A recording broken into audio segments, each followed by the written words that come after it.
Hey, what's going on, everyone? My name is Donovan, and tonight we're going to take a look at what I would argue is the absolute best app available on the Apple Watch Series 4 or Series 3 or Series 2 for that matter. And this is a workout app designed specifically for working out outdoors, so using GPS, and it's called WorkOutDoors, so rightly named.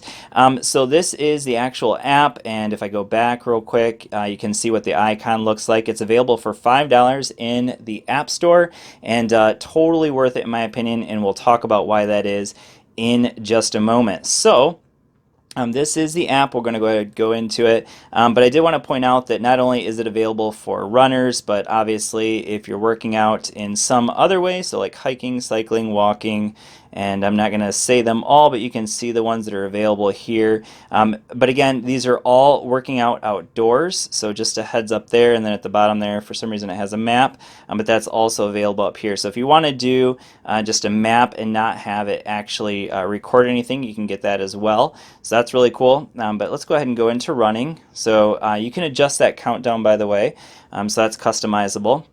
But you can see how I've set it up, and then if you swipe to the right, you can actually get a map, and it'll leave a breadcrumb trail of your workout. So you can see there's a Fred Meyer, Clinton, Ionia, Shiawassee County trail that I ran on a little bit earlier today, and I'll show you that in just a moment. You can see another screen here. So there's 4 different screens that are available, and you can customize them however you want. And then I'll hold down here to end the workout. So we have info, pause, settings, and if I go into settings, you can see that we can adjust just a crap ton of stuff here, and we'll talk about that in just a moment. But I'm actually going to show you how you customize it on the phone, because it's a lot easier to customize it on the phone than it is here on the app, but you can of course do that on the app as well. So with that being said, I'm going to go ahead and end this workout. Now you can see when you end it, well, actually, because it didn't actually record anything, it didn't record any movement, it's not going to let me discard it or show any of my workouts. But one thing I did want to point out here is the fact that up here on the top, it will always have your GPS reading. So right now it's telling me basically it's not a good time to go run yet, because it needs to be blue. So it needs to have 4 or 5 bars for it to be a GPS lock. And then over here we have our battery life and time. So those are always there, regardless of what you're doing. So if you're hiking or cycling, those 3 things will always be there. So that's awesome. All right, so now let's go ahead and take a look at the app itself for the phone. So this is a workout I did. Let me go out of this real quick. So down here at the bottom, we have some different options here. So we have workouts, we have screens. So this is how you're going to customize your screens, and I'm going to go back, because right now it's in running specifically.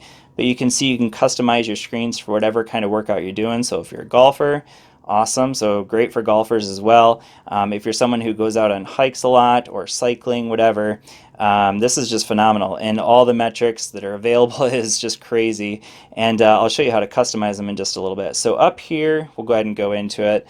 So this is the 4 customized screens I've set up. And you can see here, the first one I just call overview, but you can change the profile here. Whoops, got that. All right, so you can adjust the profile to be a specific kind of profile. So this one's going to show you primarily calorie counting information. This one's going to show you elevation information and graphs. And I just prefer the one that's a more overview. So that's why I go back to the custom one and then overview. So that's the one I pick. And then here we have like some target information, another custom one, and then some steps.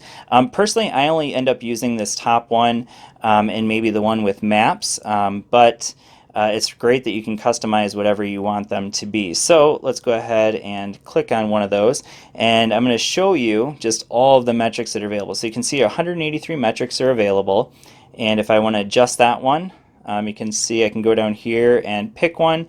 Now it does have them in categories as well, so let's say you want a specific heart rate one. It'll bring up just heart rate information here. So if I want it to be maybe to show heart rate zone 3, okay, I'm not really sure why I would want that, but that one is available. But I'm going to go back up here, and I want time. But let's say I want a pace thing. So instead of having average pace, so we'll go down here into pace, and you can see there's a ton of different paces available here. So I can go with my current pace, my current speed, different rolling speeds and paces here. And then I of course pick pace average. but all kinds of different information here.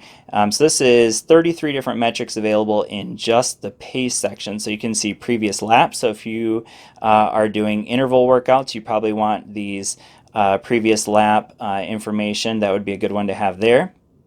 So that's great. But yeah, so a ton of information. You can change it however you want, super customizable.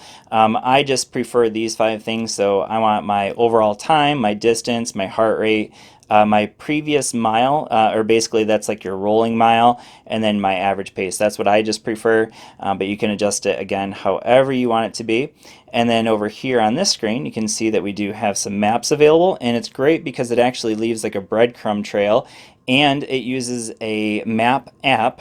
If I go down here into a previous workout, so we'll go into the one from today, so that's that trail I was telling you about. And you can see down here it uses an app called Mapbox for maps, and has all of the major trails. So if you're out on like a state trail or like a federal trail, it's going to show it to you, and you can actually follow that trail on the map while you're walking on that trail. So that's great. And then over here in the workout app, you can see it's going to give you a whole bunch of information, your elevation change over time, and you can actually zoom in. It'll show you your elevation change. Now that was a very flat trail, so obviously nothing's going to be changing there. You can show your heart rate over time, calories, and steps. So it's going to show you all that information. I guess it's going to show you laps too. Okay, so these are just my laps, so not really a whole lot of information there worth mentioning. And I guess it's going to go back to map. There we go. And you can see down here it also will graph all that information as well. So let's say I want my pace over time. So we can go down here, whoops, go over here, and you can see the pace over time, and you can see it shows a graph of the pace. And then we can actually download maps, which is really cool. So let's say I know I'm going to be going to a certain place, so I can go out of there and zoom out.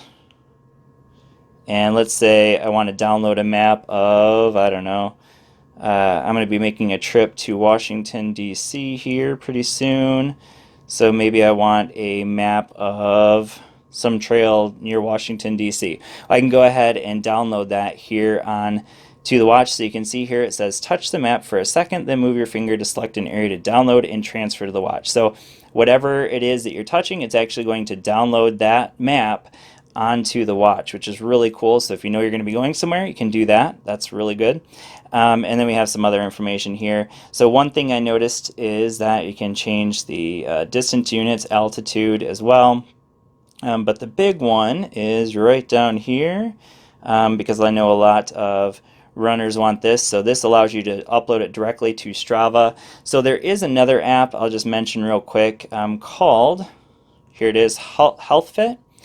So this one allows you to actually download directly to Strava as well. So those of you that are runners out there, I know a lot of runners use Strava. So right up here, you can actually transfer it over to Google Fit, which is kind of cool if you switch back and forth between Google and iOS like I do.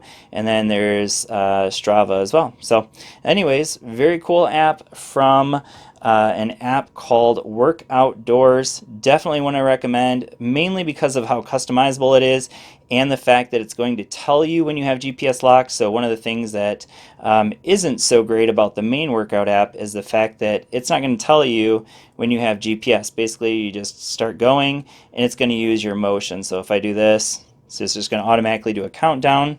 Obviously, I don't have GPS, as you saw a second ago, but it's going to start the workout anyways. So that's maybe one huge advantage of the fact that this one, again, it's going to tell you when you have GPS, and you can wait until it actually has a lock before you actually hit that running option. So anyways, very cool app. Definitely one I recommend. WorkOutDoors. It's available in the App Store. Thanks for watching, and I will see you all next video. Peace.